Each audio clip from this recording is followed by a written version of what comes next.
Let's talk about VA loans for a minute. My name is Amy Cornell. I'm a real estate agent in Arlington, Texas. And I just want to tell you what I see in the market for VA loans. So if you're a seller that's gotten a VA loan offer and you're considering accepting it, this is what to expect. And if you're a veteran buyer that is considering utilizing your VA loan benefit, this is what to expect. Let's talk about it first from the buyer perspective. So if you're a veteran and you're like, hey, I've got this benefit, should I use it? Like right now in 2024, which I'm recording this on Veterans Day, thank you for your service. If you're considering using it right now, yes, you should. That loan, I will tell you, it goes in and out of favor over time, just like just like FHA does and conventional. Like sometimes we see some that are better than others. But right now, VA is a very strong loan product. You've got the benefit of a really great interest rate. You've got the benefit of going 0% down, 5% down, 10% down.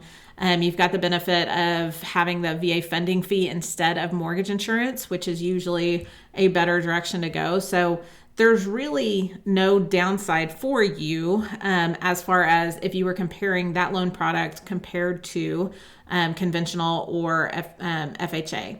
Also keep in mind on the funding fee that if you have a percentage of service-connected disability, then you may be eligible for a waived funding fee, which makes it, again, that much better of a deal. So it is a great option for you to use. However, what we have seen over the last few years is that it is difficult to get a VA loan accepted. So if you are in a multiple offer situation and going against other buyers that are either paying cash, which is hard to go up against cash, y'all, conventional or FHA, sometimes the VA loans are put kind of to the bottom of the stack because of a perception that they are hard to get through to closing.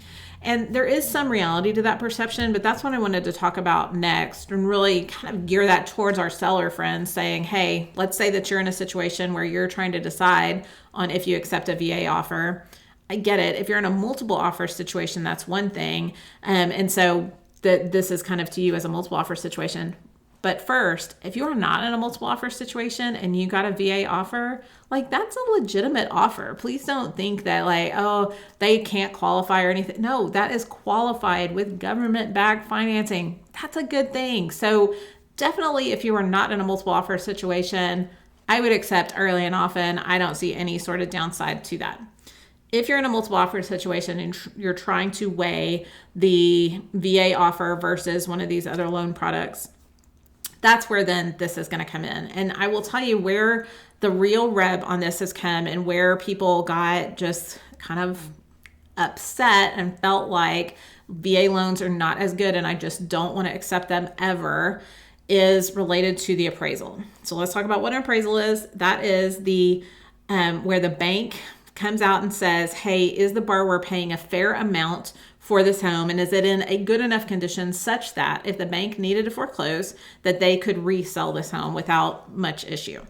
So on VA has their own set of appraisers. So conventional and FHA has their set of appraisers.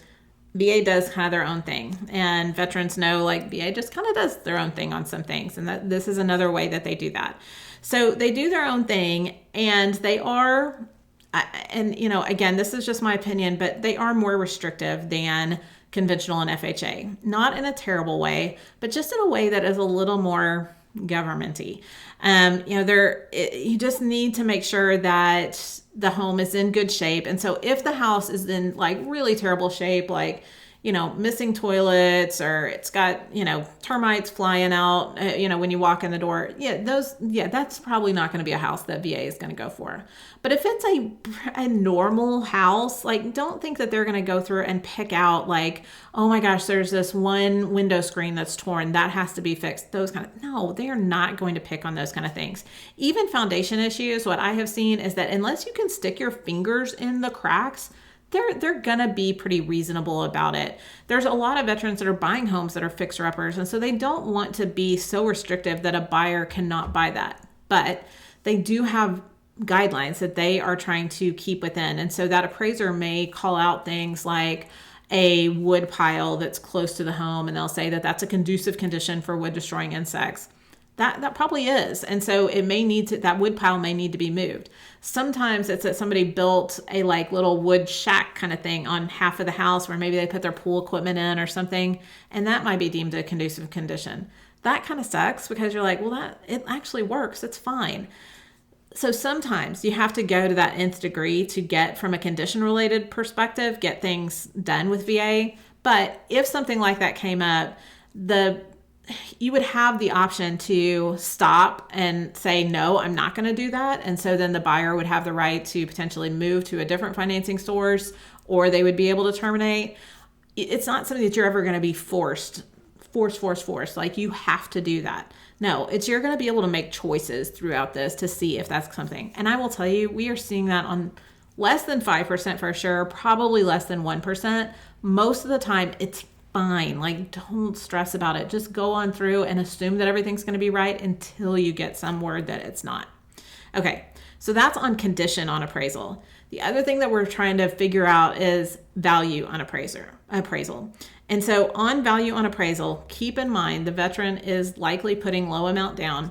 That is not the end of the world, but the bank is just a little more sensitive. They really want to make sure that this is going to go forward. And so it's not something that the bank wants to make sure that this is something that is really worth what the veteran is going to pay. And so they're not going to let the veteran pay more than it's worth because they feel like that's a detriment to the veteran. Is it? Well, no, I don't think so. We see that the conventional and FHA buyers are allowed to pay more than what is maybe market in a competitive environment.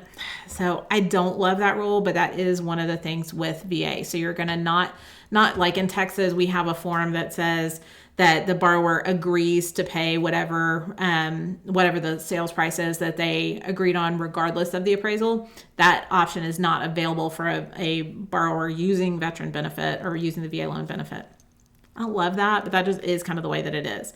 So when the appraiser goes out, they are going to be like really dotting I's, crossing T's to make sure that the value is there.